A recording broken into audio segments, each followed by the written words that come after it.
I talked to the brain scientists a few times, and I said, tell me what percentage of people that immerse themselves in an event for 7 days, what percentage of those people do their brains get better? They said 100%. If you're going to say, I'll do it later, I'll do it tomorrow or Monday, you're in a program, because you actually should be doing it in the moment, right? So then I assert that if you're not in the present moment, you're running a program. And so the more, listen, paying attention is being present, and it's a skill. And you know when someone's present with you in your life because they're paying attention to you. And you know when they're not present with you because they're not paying attention to you. So then imagine you're going to create and you're not present. How could you miss the moment of creation? You then are in the known. You're in the familiar past or the predictable future. So sweet spot of the generous present moment. If you keep practicing overcoming your body, overcoming the conditions in your environment, and overcoming that predictable future and the familiar past, and you keep working for the present moment, you are going to develop the habit of being present.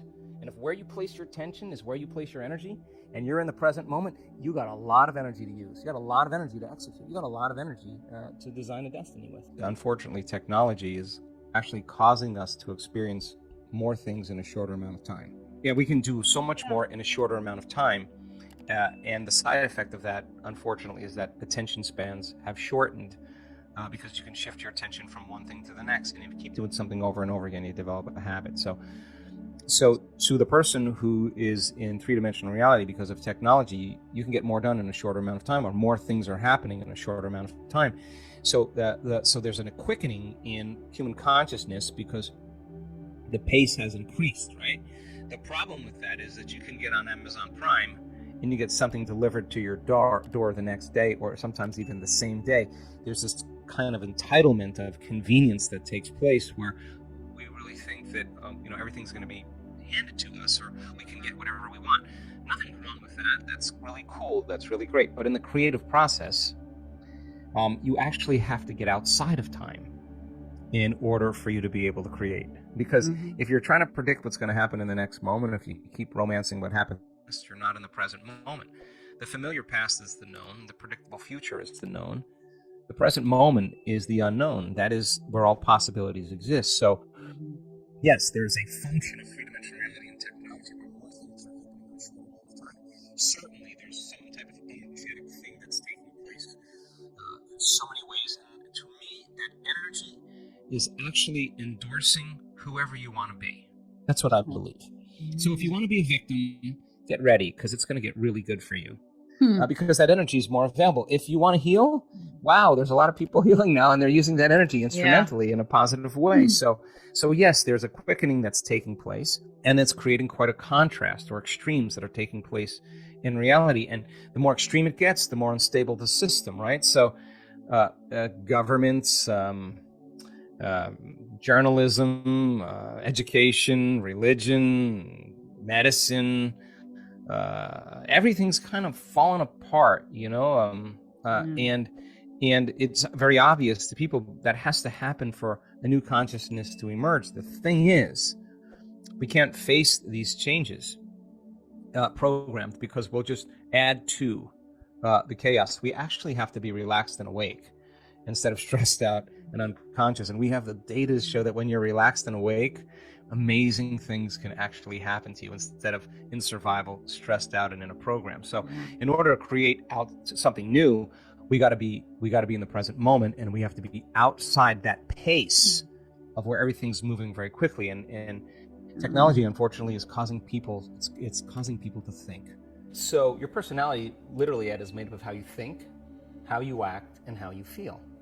And how you think, how you act, and how you feel is your personality, and your personality is intimately connected to your personal reality, your life. So then if you want to change your life, your personal reality, you got to change your personality. And here we go again. You got to start becoming conscious of your unconscious thoughts. You got to start noticing how you act, how you speak. You got to pay attention to how you're feeling. Some people would live in guilt their whole entire life and don't even know it's guilt, because at least it feels like them.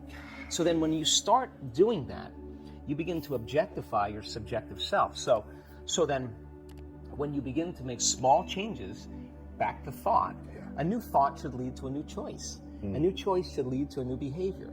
A new behavior should create a new experience, and a new experience should create a new emotion. Yes. And that new emotion is teaching your body chemically to understand what your mind has intellectually understood. Now your body is embodying the truth, right? So then the new emotion should inspire new thoughts, and that's called evolution. So how do we get stuck?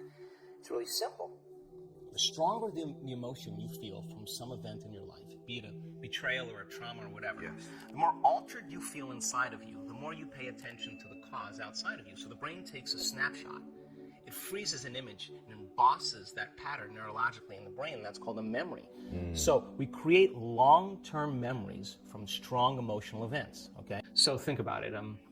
When we live in stress, we live in separation, right? Because our senses fool us into believing you're there and I'm here, and everybody is separate from us, and everything is separate from us. That's 3D reality. But as you start opening this center, all of a sudden, when you become nobody, no one, no thing, nowhere, and no time, right? That's the moment that your consciousness lines up with the consciousness of the field. That's when you are totally present. Now, here's the deal. If I can get people to believe that just because they can't see something doesn't mean it doesn't exist. If they can just connect and pay attention to that field and stay present with it and become more aware of it, moment after moment after moment, every interaction with that invisible field, every experience lays down new circuits in their brain for them to perceive more of it. So then as they keep their attention on it, they start moving closer and closer to it, so they experience less separation and more oneness and wholeness.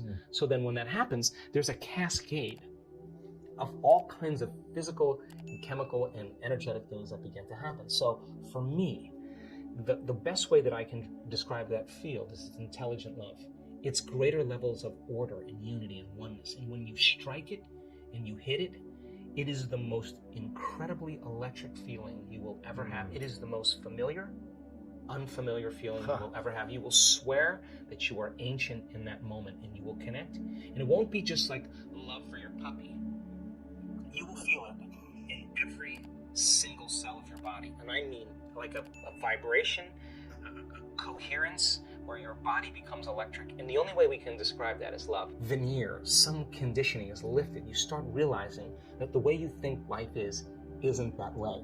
So now, when I've had those moments, Louis, I have said, there cannot be any more love than this until the next experience. Changing our belief from a state of doubt, like doubt is the emotion that keeps us connected to believing in the past, and then feeling the elevated emotion causes us to believe more in the future.